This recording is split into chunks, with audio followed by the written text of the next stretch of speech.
राणा कपूर पर पेंटिंग खरीदने के लिए गांधी परिवार की ओर से बनाए गए दबाव को लेकर अब सियासत जो है वो शुरू हो चुकी है। बीजेपी इस पर खुलकर सामने आ गई है और गांधी परिवार समेत पूरे कांग्रेस पर सवाल खड़े कर रही है। अब तक के खुलासे में यही पता चला है कि राणा कपूर पर दबाव बनाया गया। बाद में प्रियंका गांधी ने एक थैंक यू लेटर भी भेजा। देखिए एक्सक्लूसिव रिपोर्ट।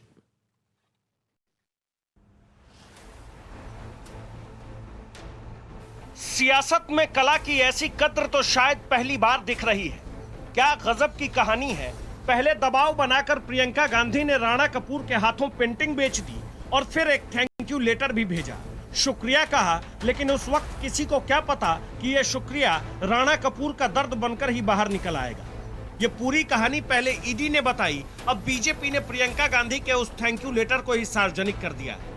बीजेपी की ओर से जो लेटर जारी किया गया है वो 4 जून 2010 को प्रियंका गांधी की ओर से लिखा गया था और उसमें जिक्र किया गया है, थैंक यू राणा साहब, एमएफ हुसैन ने मेरे पिता की जो पेंटिंग बनाई थी उसे खरीदने के लिए शुक्रिया। ये तस्वीर उन्हें कांग्रेस के 100 साल पूरे होने पर 1985 में एमएफ हुसैन ने गिफ्ट दिया था, जिसका मालिकाना हक मेरे पास था। इतनी बातें तो एमएफ हुसैन ने भी नहीं सोचा होगा कि उनकी बनाई पेंटिंग एक दिन सियासी चर्चा का विषय बनेगा। हालांकि सोचा तो यह भी नहीं होगा कि राजीव गांधी का पोर्ट्रेट उनके बच्चे ही बेच देंगे। कहने को यह प्रियंका गांधी का थैंक यू लेटर था, लेकिन जानकारी उसमें पूरी है। किस बैंक से किस तारीख को पेंटिंग का पैसा मिला, बैंक का चेक नंबर क्या था, बैंक कौन सा था, अकाउंट नंबर क्या था, पैसे कितने थे। मतलब दबाव बनाकर पेंटिंग बेचने के बाद प्रियंका गांधी ने दिल खोलकर शुक्रिया कहा। यह अलग बात है कि राणा कपूर को यह शुक्रिया अब तक दर्द दे रहा है। ईडी की चार्जशीट में जो बातें लिखी गई है उसके एक एक शब्द बहुत गंभीर है। चार्जशीट के पन्नों में 4 मुख्य किरदार हैं और दूसरी तरफ राणा कपूर अकेले हैं। प्रियंका गांधी, सोनिया गांधी, मुरली देवड़ा, अहमद पटेल, दूसरी तरफ राणा कपूर। कांग्रेस को उस पर जवाब देना चाहिए। आखिर ऐसी कौन सी मजबूरियां देश में थी कि पश्चिम बंगाल में चिट फंड के घोटाले वाले वो लोग ममता बनर्जी जी की पेंटिंग को 3 करोड़ रुपए में खरीदते थे और यहां पर बैंक वाले यूपीए की सरकार में कांग्रेस के लोगों की पेंटिंग्स को करोड़ रुपए में खरीदते थे।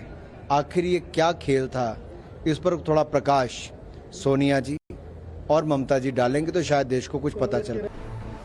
दरअसल ईडी की चार्जशीट में राणा कपूर ने खुलासा किया कि उनके ऊपर प्रियंका गांधी से एक पेंटिंग खरीदने के लिए दबाव बनाया गया।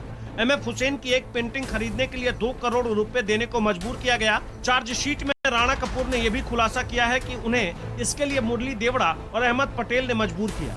राणा कपूर ने यह खुलासा किया कि उनसे मुरली देवड़ा ने यह कहा कि सोनिया जी के इलाज में पैसे खर्च होंगे और राणा कपूर ने यह भी कहा कि पेंटिंग वो खरीदना ही नहीं चाहते थे। इस पूरी कहानी को 12 साल हो गए, लेकिन अब जब ये सामने आया है तो गांधी परिवार एक साथ कई सवालों से घिर गया है।